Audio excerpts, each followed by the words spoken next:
Биз $1 миллион деңгээлинде банкрот болгонбуз. Досуман сурадым акча.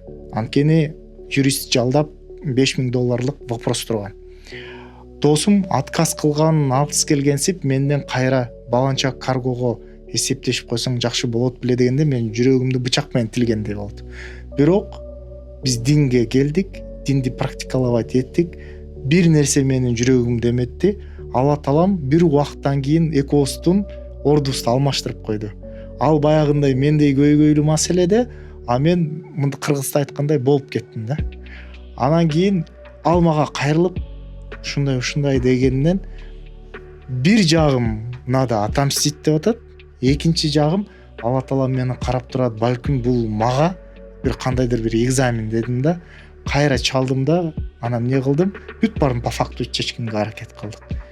Телефонун алып берип, билетин алып берип, бирок эгерде дин болбой турган болсок, акыреттик дос болбой турган болсок, ал баланын тагдыры азыр жакшынакай өзгөрдү. Кийин мага айтты: Айбек, эгерде сен убагында мага ушундай деңгээлде жардам бербей турган болсоң, ал ыраазычылык үчүн мен динге келбейт элем деди да. Азыр экөөбүз акырет доспуз. То есть Алла таалам кээде мынтип карайт экен: сен өткөндө сын пикир кылып тартынып атпадың белең? Эми мен экөөңөрдүн ролун алмаштырып койдум. Эми сен кандай поступка кыласың? Ошондо эгерде мен отомстить эте турган болсом, мен экзамен өтпөй калмак экенмин. А эгерде жанагындай кыла турган болсом, зеленый галочка кетти, и кийинки уровеньге адам өтөт экен да. Кийинки уровеньде дагы сыноо болот.